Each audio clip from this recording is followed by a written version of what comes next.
Welcome to today's episode of Indian Tech Icon Spotlight Bay Area Silicon Valley chapter, where we dive into professional career and lives of tech leaders, and we want to know more about them and their stories. Our guest today is Ranjeet Tayi. Today we will explore his journey and we'll hear from him about his vision around AI and design. Welcome to the show, Ranjeet. It's a pleasure having you here. Thank you, Sachin, for inviting me. Ranjeet, you have had a fascinating journey from founding a startup, now leading AI design. What was the transformational point in your career? So I started my career very early in the cycle as a design entrepreneur. Okay, I was very passionate kid, curious kid when I was a child. So I had curiosity on design all the time. Right, I used to collect so many matchboxes, and I realized my fascination started with matchboxes because it has design element to it, the engineering element where you can shake a matchbox, you get to know whether how many sticks are there, whether it's empty or not. And then there is also a whole thing of safety part of thing. Your matchbox, if you fire it, it will not burn your finger because there is a safety aspect. If that stuck my mind when I was a kid, when I keep thinking about it, I realized it's all about design, human factors, and all about communication, which is branding and advertising. That exact philosophy reflects on my mind, and that reflects my education also. I did my double master's in mass communication and also in advertising. And immediately after that, I started an animation and design startup right in Hyderabad, somewhere around 2002. Mm-hmm. And we gone through this startup transformation, was keep learning on that. Back then, there was no ecosystem. And I did a successful exit in 2006. And most interesting thing is, the company still exists. My co-founder still runs it. Wow. And from there, I took a shift of my career that's where I realized an opportunity in enterprise software. Enterprise software back then used to be very functional, very business oriented, but no one used to focus much on design usability aspects of it. That's where I saw that opportunity because enterprise software actually solves problem. And as a problem solver, I saw that opportunity and I figured out design can really elevate the impact. And from then I'm into enterprise software. I worked with large companies like SumTotal, where we built a cloud HRMS tool. Mm-hmm. And from almost 2011, I'm with Informatica, which is a data company. I keep transforming my career along with them, keep learning, growing along with the organization. And today, I'm the director of AI and user experience team, where we create next generation AI innovations and product design for our customers. Very interesting. So it seems like almost that your childhood dream of trying to figure out things probably have landed you where you are today. Trying to understand how things are working and then how do we make it better, right? That's what that matchbox story at least tells me. That's correct. It's all about, think about it. Design is all about problem solving. Design, it's all about how do you think differently? How do you understand users? How do you create an impact by solving? Whether visual communication, whether it's by how it looks, how it works, and how does it feel? It's a lot of parameters on the design. And this is where I think, design really make things work. Mm-hmm. And that's my focus all these years. Very interesting. So tell me also about, you talked about data, right? Mm-hmm. How does these two things intersect? Because for an outsider, data is data. And for a person like me, for example, I'm looking at a product, it's a product. For me, if I'm looking at it from an outside view, how do I intersect the product and the data together? So think about this, what is data, right? Data is all about information, right? Data is nothing but information, right? Mm-hmm. Information of various things, information about a product, about a customer, about the usage, about everything. When you have data, you can do a lot of things about, right? You can figure out, why someone is doing something. You can help them with that particular data. Data is very important to do anything, right? Any information is the key. Mm-hmm. Whereas the blend between design, data is help you to really figure out how does you use that particular information to model something so that making usable to the user, so that user can achieve that particular task with the set of data. I see. So basically, it's like looking at the data in terms of, okay, maybe for example, what kind of your audiences are or customer base is, and making those design decisions using that data. Is that exactly? Everything needs data. For example, like the user data. Who is the user? What is his persona? What is he trying to do? What is his personality? What are the tasks they want to do? Why they want to do? Those are the set of data set. And then what information they use to do something to achieve a task, that's the set of data, right?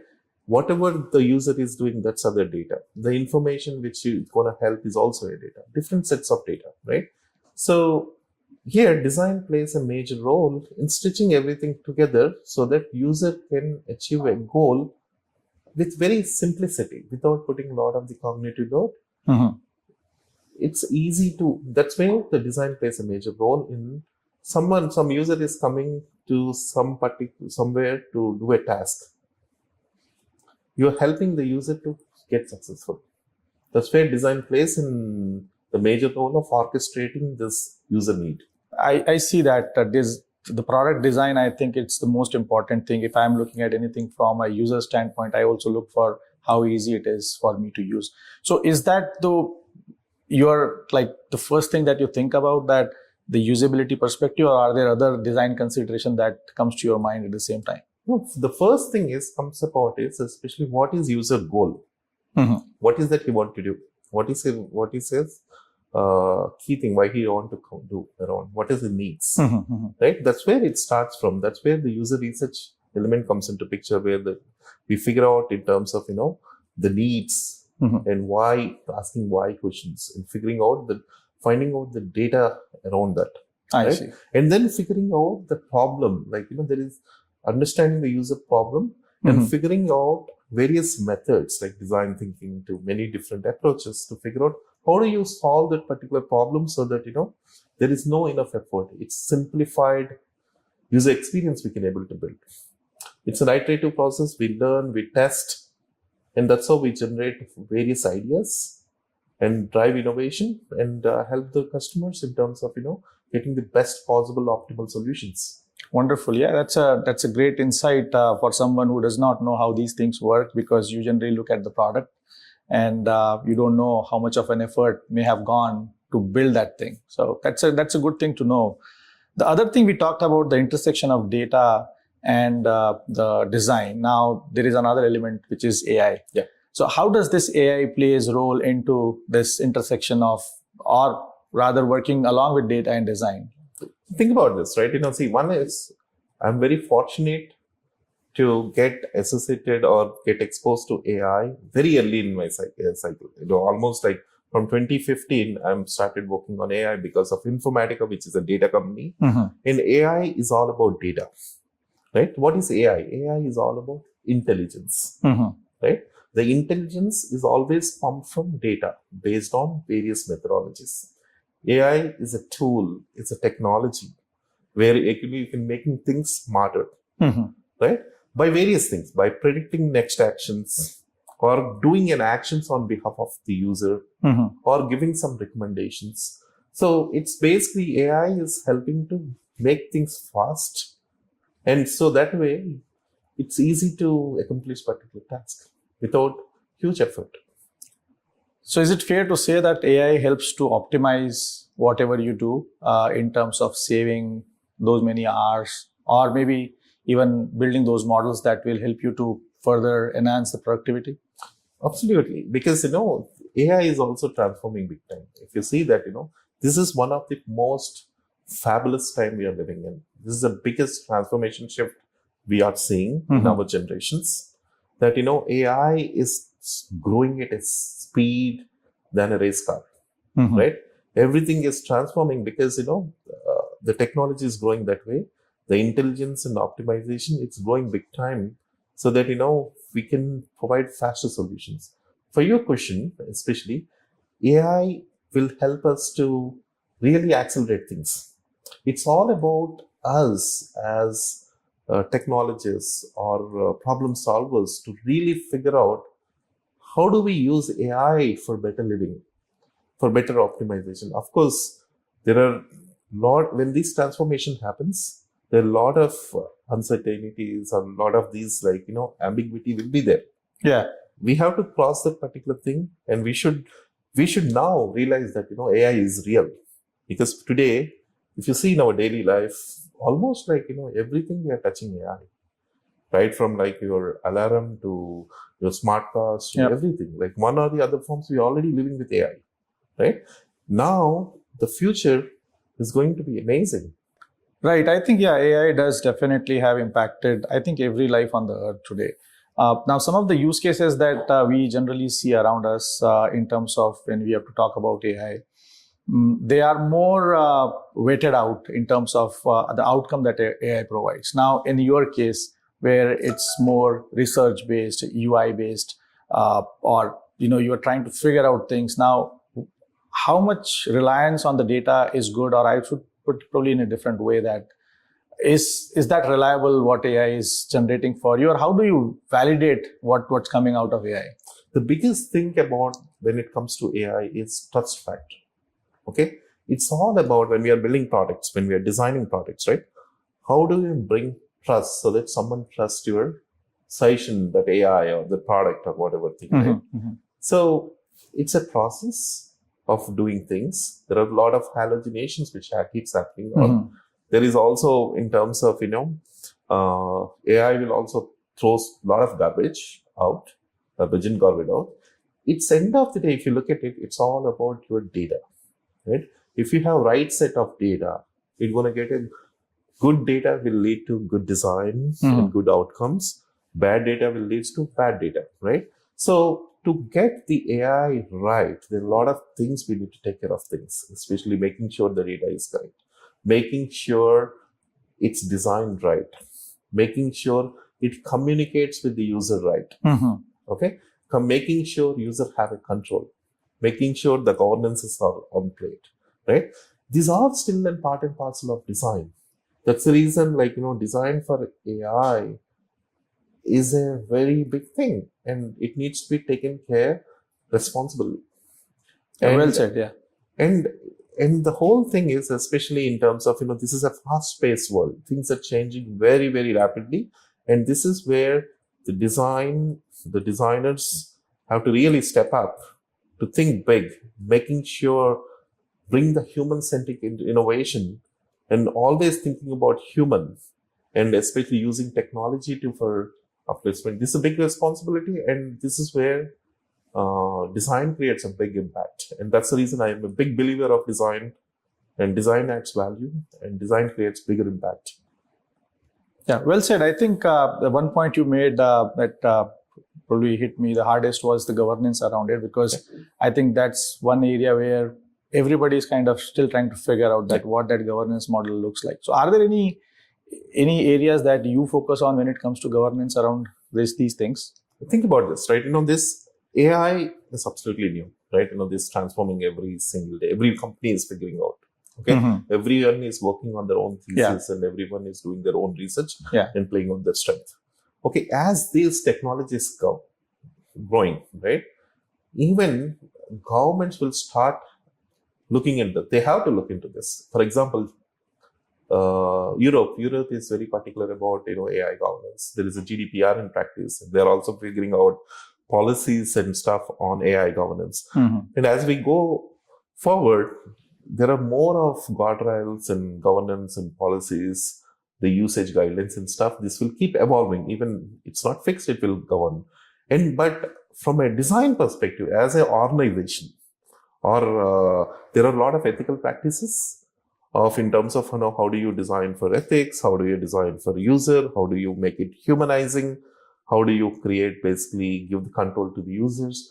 These all are there are a lot of principles generally we take care in design. When we are design, we'll consider that how can we make sure that we build trust factor, as I told you, right? And some of the factors which needs to be considered is making human confident about it, right? So a lot of things will be taken care. In fact, this is an ongoing thing, right? So think about this, right? You need to trust that particular brand also, right? Eventually So think about this, right? Today you take an Uber, right? You don't even know the person, but you're going with a stranger, That's right? right. Yeah. Because you don't even think about it. You just book a ride, and someone came in, you went into that car. He's a stranger. He dropped you. Why do you trust it? Because there is a trust factor there because of the particular brand and the ecosystem of service which they are giving. That's right. Same thing applies. It's end of the day. This AI is just a technology and a tool which is happening to help. For end of the day, the brand is a brand. The customer experience is an experience. It's end of the day. Who are we doing this? This is what we are doing for user. Yeah. So basically, you're saying that from a user standpoint, it's about who is standing behind it and how well they are placed in terms of all these things. It's end of the day. It's a trust factor, right? You're trusting a mission. Very interesting, actually, because when we look at all these things from an outside perspective, we don't get to see all many these smaller things that generally people in your positions are thinking. So that's great to know. Because one of the biggest job as a designers or design leaders we are users advocates. Because we are trained in something called empathy, which is really empathizing the user, understanding the user, so that if you want to solve anything, the first thing is you need to really understand what's the key problem, right? Then you need to figure out ways and methods and tools to figure out how can you solve that particular problem. The fundamentals are still same, right? Whether you have AI, whether you don't have AI, the fundamental product design or the problem solving is same, right? So it's a designer's job to really figure out bringing everyone together, okay, collaborating with the cross-functional team and making sure the solution works for the user, test with that particular users and figure out whether this solution is working. It's a complete iterative process. In design, there is no one end. It's a complete iteration. You can always do better. You can do it by learning. That's a great perspective, and it's good to know like what goes in. Now, shifting a gear a little bit towards your leadership style. You have been leader for so many years. You have founded a startup, and then you did an exit out of that, and then you talked about your transformational journey as well. You call yourself as a player coach leader, right? Yeah. If I understand correctly, that means you have hands-on experience as well as the experience of coaching. How does it impact your work in day-to-day basis? Like in Fantastic. terms of, That's a great question, actually, Sachin. Player coach means especially you also play and you also coach the team, basically. You are also a player among the team, right? See, one is especially you can't preach something until you practice it, right? So when you are also along with your team and also play with your team and help your team, mentor your team, right? So it's end of the day, this is a team sport. The whole software design or design-led innovation is a team sport, right? So you have to collaborate with multiple people and able to bring that particular innovations in, right? Player coaches, because you are successful because of your team behind, right? They are the players who play with you because you need to make them successful. As a design leader, my biggest job is making sure they are successful. And if they want to successful, I know in and out about it. I should know, or otherwise I should learn and tell them or help them to be successful, right? It's a together journey. And being a creative leader, my style is always creative. And we'll figure out a creative ways to drive innovation and problem solving together. And that's working well for me. Yeah, I kind of see that. So basically leading from the front, basically, right? That's correct. Yeah. That's correct. Now, other thing I also want to touch upon is that because you have been into this profession for so long, you have built the products, taken product from 0 to 1, and then scaled them from 1 to N. What's the shift in mindset looks like? See, this is a great question again. 0 to 1 and 1 to N is completely two different ball games. It's a different mindset game. 0 to 1 is very hard, in fact. The reason why 0 to 1 is hard is there is no existence of anything. It's kind of an uncharted territory where, you're figuring out mode, right? You still don't have it. 0, 1 is you are in trial and error. You're figuring out whether the solutions work or maybe this could be an idea. or maybe like, figuring out what the fundamentals you want to build. You're Mhm. building that particular building blocks, right? And then making sure that whether this works, whether it sticks with our users' need, whether it sticks from a business point of view, whether it makes revenue, whether it's going to stick to that particular thing, right? Mhm. That's 0 to 1. Okay. 0 to 1 is a transformation because you're building one by brick by just like a Lego block, Mhm. right? 1 to N is a different scale altogether, right? Once you build on that, 1 to N is especially in terms of you're scaling big. They're actually onboarding so many customers, helping different use cases, different technologies, different onboarding. So it's a scale game, right? 1 to N, you need more of in terms of, how do you processing compute? How do you actually, to 100,000 customers? For example, some of my projects which we design, how million assets. Okay. How can someone search million assets? Mhm. How can someone manage million assets in your small UI? Right? Mhm. How can we make it usable? How can don't we have like 1,000 features or 100 features in, because these are enterprise software, pretty large, complex business use cases. So how do you still make it usable so that people understand it and still there is a purpose why someone is coming and doing their job? Because these are B2B applications and making sure they do their job effectively Mhm. and learn continuously so that we can make products better and better, so that we can create great user experiences and build the whole customer journeys seamlessly so that, it's very easy to use. And that's how basically you build the brand reputation and impact and its value. There's a lot of rippling effects in terms of impacts, how we create from the product to business. Hmm. So seems like a different mindset altogether when going from 0 to 1 and then going from 1 to N. Now, with all your journey so far, have you had any experience where you started with something and that your 1 was 1, but you ended somewhere else? There are many use cases, right? See, generally, even in startups in the world, right? So I can give you some examples. In fact, we started world's first in Informatica. We started something somewhere around 2015. We started something like world's first data-centric security product. Mm-hmm. Okay, we thought, hey, data-centric security is new, because everything security starts from data itself. Instead of perimeter don't work anymore because of the technologies, everything is going into cloud. And we started building that particular thing. Slowly we realized there is a privacy aspects of it, governance of the aspect of it, and we figured out this. And after a while we figured out that hey, this is going into a different thing, whereas like we saw a different opportunity altogether. Mm-hmm. Which is like data catalog. Customers are really struggling to manage their data sets. How do they? Because everyone has so much days of data. It's Right. very hard for them to figure out like where the data is. How do they manage it? How do they govern it? That's an opportunity which we saw during this particular product. And quickly, like our leadership actually really figured out this is a great opportunity, multi-million-dollar opportunity. And we pivoted quickly, saying that we slowly shift from privacy to catalog, data security product, because data security is not our key thing, but we saw an opportunity as a fourth pillar.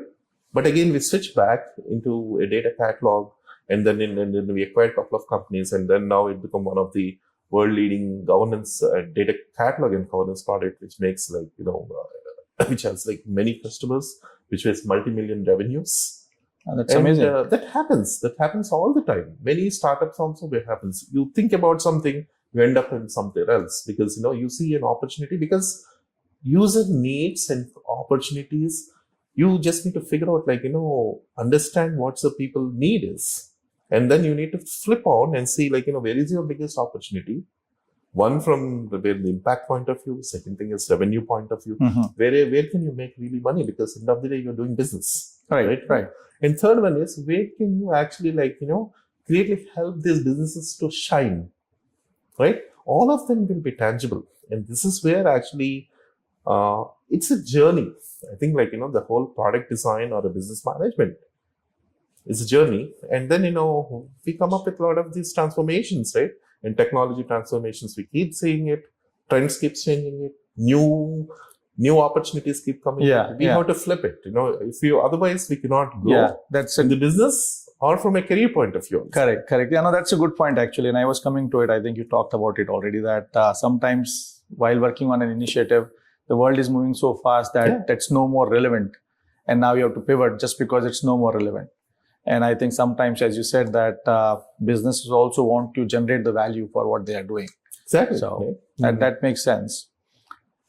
So this is all about your work that you have done. Maybe it's just a small bite of it.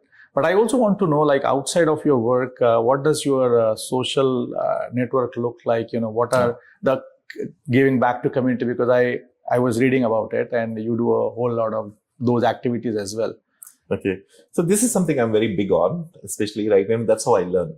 Okay. That's the biggest secret sauce of my learning thing, So I'm a big believer of if you give back, you will learn it back.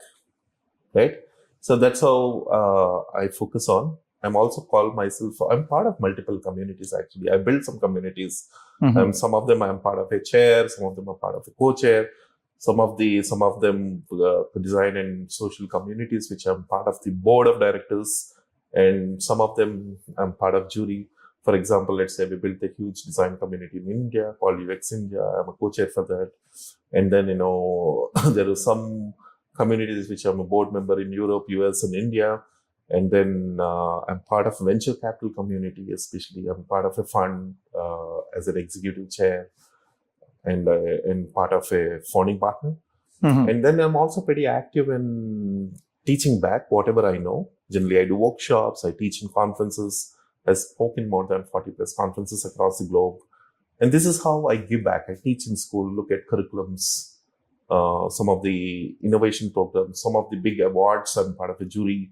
So I think whatever I can, right? So people reach me out for many mentorship and stuff, especially I mentor some startups, some advisory boards, all kinds of things, right? Because I see if you invest your time in giving back, you will learn a lot actually, right? And also you also have a diverse skill set because you are looking at different problems. And in fact, in our organization, I still work as a entrepreneur. Right? Once you get this entrepreneurship mindset, it will not go away because it's all about problem solving, right? So I still act not just like an employee. I also act as a entrepreneur. Will see how can we innovate something where it's going to help customers. That always keeps going, and that's always help you to produce something new, which is meaningful and also valuable.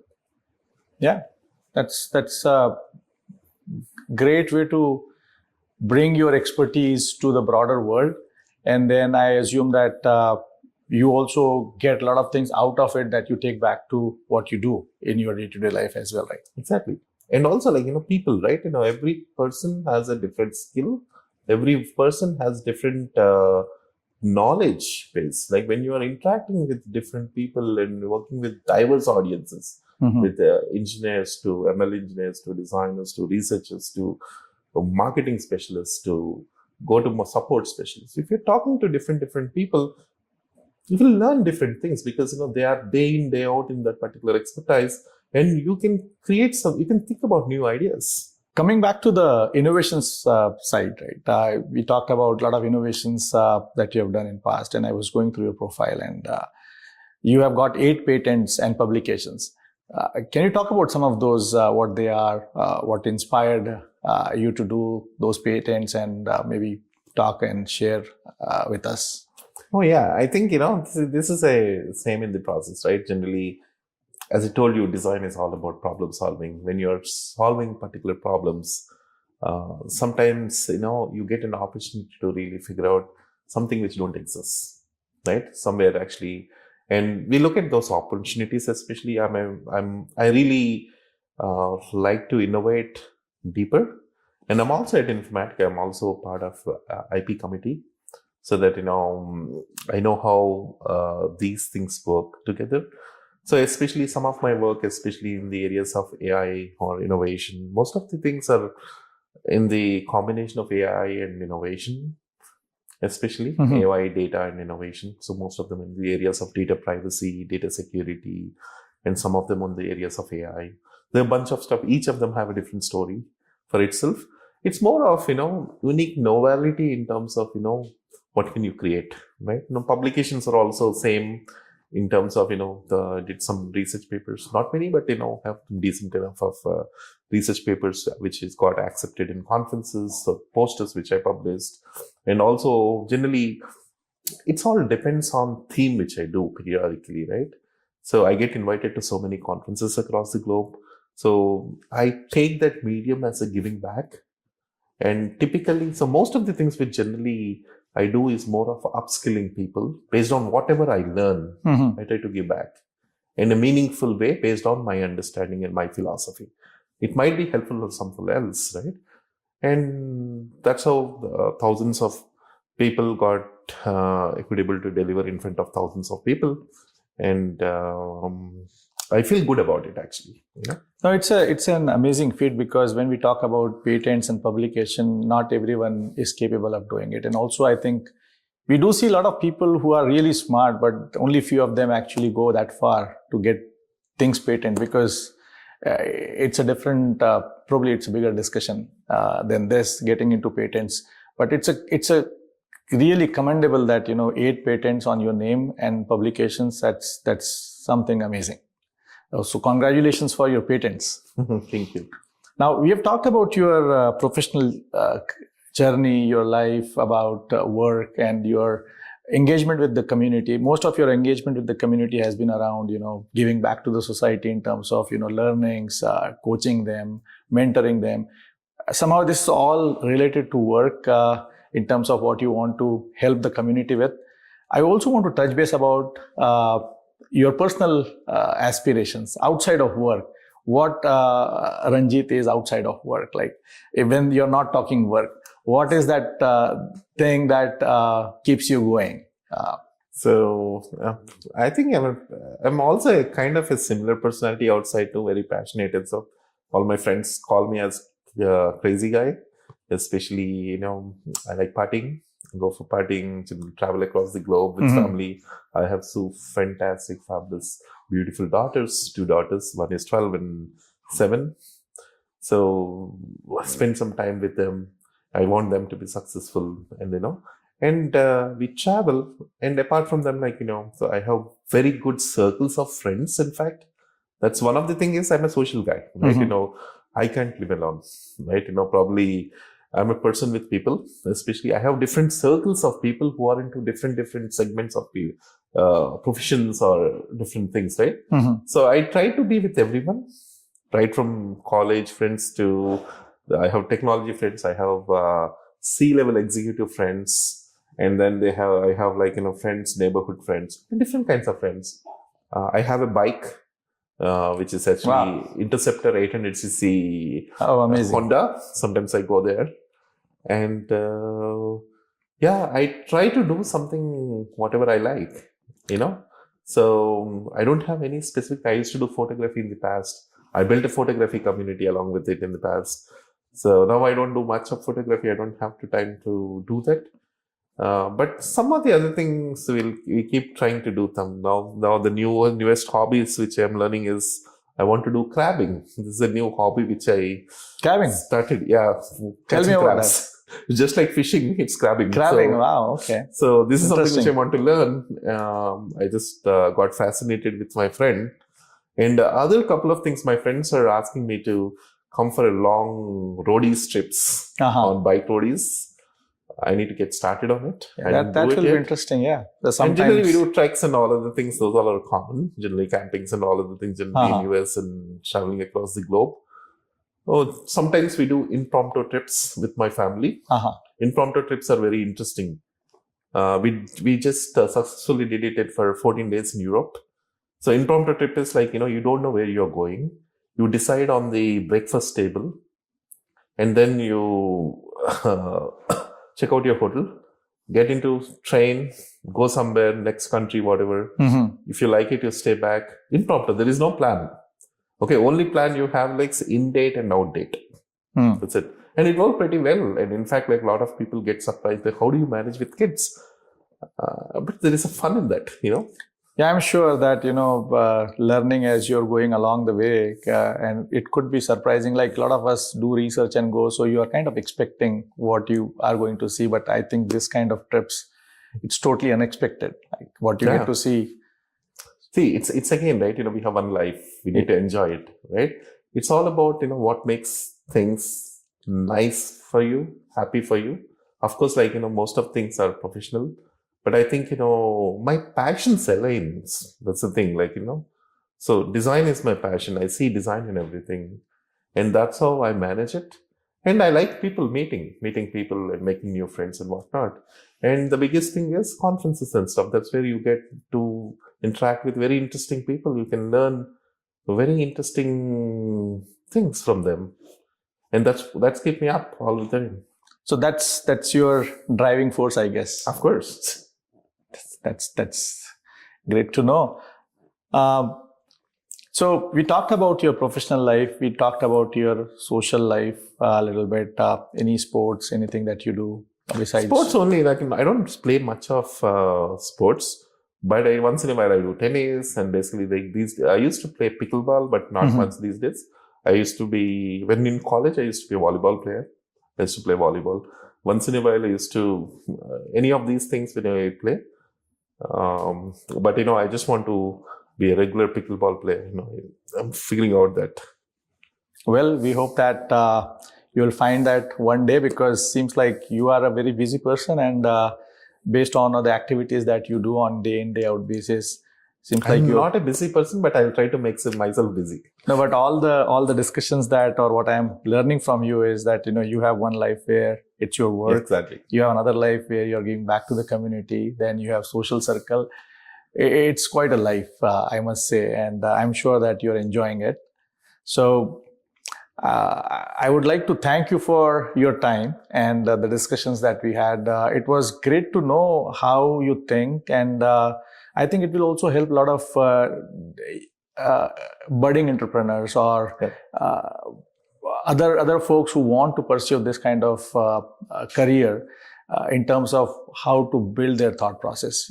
Do you have anything for them, in particular, people in design, product, any kind of message for them? Yeah, one thing which I want to tell about, right? And see, the world is always keep transforming. Like, this is the biggest transformation, right? The AI is the biggest opportunity. A lot of people are scared about jobs and all of things. Of course, every transformation will come certain changes, and also a lot of abnormalities. A lot of things we don't know what it is, right? That also give us for good. It gives us new opportunities around. That's where what we need to do is we should always upskill ourselves. Look from basic fundamentals. What is the basic fundamentals? The needs and problems. Those will not change. The human needs. The only thing is basically figure out the problems, needs, and solve it in a way that you create a human-centered way, making sure human is focused. Machines can take over whatever thing it is. If you focus on that particular thing, problem solution, in a very smartest way or intelligent way of doing things, that's an opportunity. That's an impact creation, right? So I would say everyone focus more on problem side, think creatively, because a lot of tools keeps coming and going, trends keeps coming and going. Right, yeah. Fundamental needs still the same, right? If we focused on the basic fundamentals and also create your value proposition on that, you're always successful. Okay, and be authentic and genuine on what you believe in the philosophy of, and happily don't worry much about things. But the only thing which is needed is, especially in terms of learn and think about what is the impact you are creating. If you start thinking from an impact point of view, right, you will be always successful. Right? Great. Thank you again for that insight. And I am sure that young people will learn from this. They will take this advice that will help them to go in their career long way as well, as you are doing.